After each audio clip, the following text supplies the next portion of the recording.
আমাদের ত্রিপুরা রাজ্যের বিভিন্ন জায়গাতে মসজিদের উপরে হামলা, ইমাম সাহেবের উপর হামলা, মানুষের উপরে হামলা, এই যে আমাদের বর্তমান একটা অশান্তি পরিবেশ, শান্ত ত্রিপুরাকে দ্বারা অশান্তি করতে চলতেছে, তারই পরিপ্রেক্ষিতে আমরা সারা রাজ্যে একটা শান্তির বার্তা দেওয়ার জন্য আজকে আমরা ত্রিপুরা রাজ্যের ইমাম অর্গানাইজেশনের পক্ষ থেকে আমরা সাংবাদিক সম্মেলন ডেকে সারা রাজ্যে একটা শান্তির বার্তা আমরা দিতে যাচ্ছি। এর মধ্যে আমরা দেখছি পরপর কয়েকটি ঘটনা হয়েছে। রানীবাজারে একটি ঘটনা হয়েছে, কুমারঘাট হয়েছে, পানিসাগর হয়েছে, ধর্মনগর হয়েছে। ইদানিংয়ে আমরা গত 16 তারিখ রোজ বুধবার সিধাই মোহনপুরে একটা ঘটনা হয়েছে, যে ঘটনার মধ্যে আমাদের মসজিদ আক্রান্ত হয়েছে, মসজিদের ইমাম সাহেব আক্রান্ত হয়েছেন, এলাকারও কিছু লোক আক্রান্ত হয়েছেন এবং মসজিদের মাইক ভাঙচুর হয়েছে এবং মসজিদের অনেক কিছু আসবাবপত্র ভাঙচুর হয়েছে।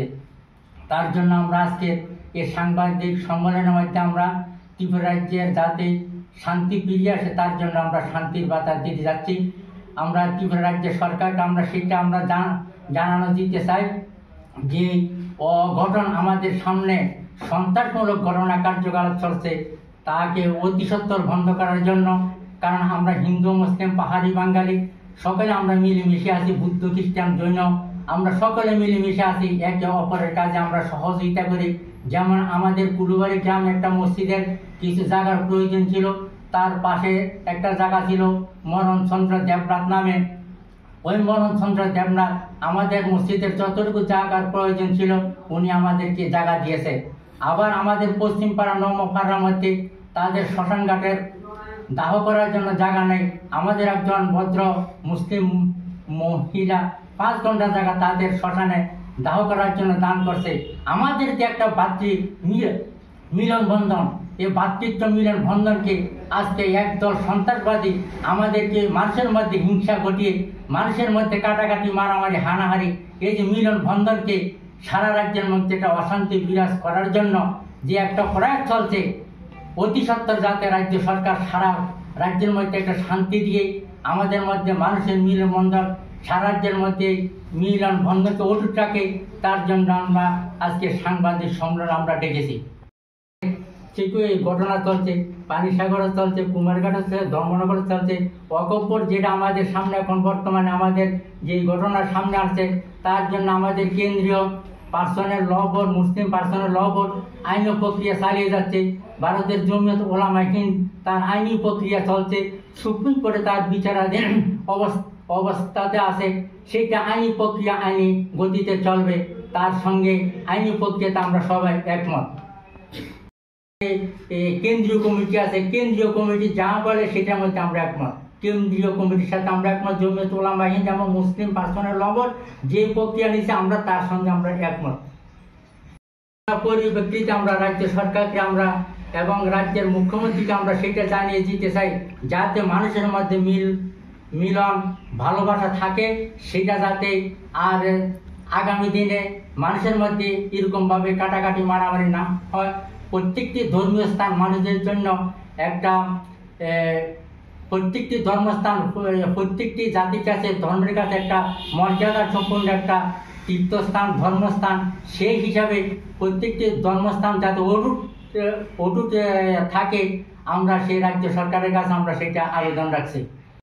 সুধীবৃন্দ, অত্যন্ত দুঃখের সহিত জানাইতেছি যে গত 16/4/2025 রোজ বুধবার সকাল 9 ঘটিকায় সিদাই মোহনপুর গোপালনগর এলাকায় দুষ্কৃতিকারী কর্তৃক মসজিদ ভাঙচুর, ইমাম সহ 3 ব্যক্তিকে মারধরের ঘটনার ব্যাপারে ত্রিপুরা রাজ্য ইমাম অর্গানাইজেশনের পক্ষ থেকে নিন্দা ও প্রতিবাদ জানাচ্ছি। প্রিয় রাজ্যবাসী, নিশ্চয়ই আপনারা অবগত আছেন যে সিদাই মোহনপুর বিধানসভা এলাকার গোপালনগর গ্রামে অল্প সংখ্যক মুসলিম সংখ্যালঘু মানুষ বসবাস করেন। গত বুধবার সকাল 9 ঘটিকার সময় এলাকার দুষ্কৃতিকারী কিছু বাড়িঘর এবং মসজিদ ভাঙচুর ও ইমাম সেলিম চৌধুরী সহ কয়েকজনকে মারধর করে। বর্তমান এলাকার মানুষ আতঙ্কে আছেন।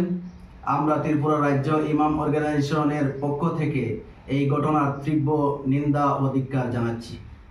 রাজ্য সরকারের কাছে দাবি জানাচ্ছি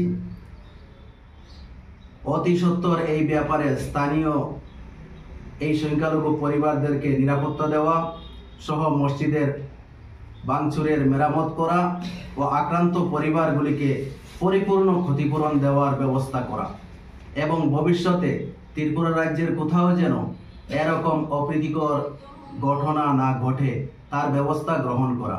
দুঃখের বিষয়, এই শান্ত ত্রিপুরার পরিবেশকে যারা অশান্ত করার কাজে লিপ্ত তাদের চিহ্নিত করে কঠোর শাস্তির ব্যবস্থা করার দাবি করছি রাজ্য সরকারের নিকট। আবেদন করছি জাতি, ধর্ম, বর্ণ নির্বিশেষে হিন্দু, মুসলিম, পাহাড়ি, বাঙালি সকলের মাঝে যেন শান্তি, সম্প্রীতি ও সংহতি যেন কোনো অবস্থায় বিনষ্ট না হয় এই ব্যাপারে সর্বদা সতর্ক থাকার আহ্বান করছি। হচ্ছে মসজিদ আক্রান্ত এবং ইমাম সাহেবের হাত ভাঙা হয়েছে। এলাকায় অল্প সংখ্যক মুসলিম পরিবারের বসবাস, সেখানে এই ধরনের ঘটনার পিছনে যারা জড়িত রয়েছে, আমরা ইমাম অর্গানাইজেশনের পক্ষ থেকে জোরালোভাবে রাজ্য সরকারের কাছে দাবি করছি পুলিশ প্রশাসন কর্তৃক দুষ্কৃতিকারীদের চিহ্নিত করে আইনের আওতায় এনে কঠোর থেকে কঠোর শাস্তি দেওয়ার জন্য আমরা দাবি করছি এবং রাজ্যে যাতে কোনো জায়গায় এই ধরনের অপ্রীতিকর ঘটনা যারা ঘটাতে চায়, যে কোনো ধর্মের, বর্ণের, যে কোনো গোত্রের মানুষ হোক, সে দোষী, তাদেরকে চিহ্নিত করে কঠোর শাস্তি এবং এই শান্ত ত্রিপুরাকে যারা অশান্ত করার চেষ্টা করছে বা করে আসছে তাদেরকে কঠোর থেকে কঠোর শাস্তির ব্যবস্থা রাজ্য সরকার যেন করে রাজ্য সরকারের কাছে আমরা জোরালোভাবে দাবি করছি। সারা রাজ্যে যেন শান্তি, সম্প্রীতি বহাল থাকে, সমস্ত অংশের মানুষ আমরা মিলেমিশে থাকতে পারি এবং যারা দুষ্কৃতী তাদেরকে চিহ্নিত করে প্রশাসনের মাধ্যমে কঠোর থেকে কঠোর শাস্তির ব্যবস্থা করেন এবং এই ত্রিপুরার উজ্জ্বল ভবিষ্যৎ এবং ত্রিপুরার সকল মানুষ ভাই ভাই হয়ে আমরা বসবাস করতে পারি। সমস্ত মানুষদের কাছে আমরা বিনম্র আবেদন করছি শান্তি, সম্প্রীতি সকল অংশে যেন বজায় থাকে, সেদিকে লক্ষ্য রাখার জন্য। নিয়ে সদর ডিএম এর কাছে আমরা ডেপুটেশনে যাচ্ছি এবং স্পটে আমরা অনেক কথা বলেছি। যেহেতু ওইখানে যাওয়ার মতো সুযোগ নেই, প্রশাসন আমাদেরকে যাওয়ার অনুমতি দেয় নাই, আমরা যেতে পারছি না।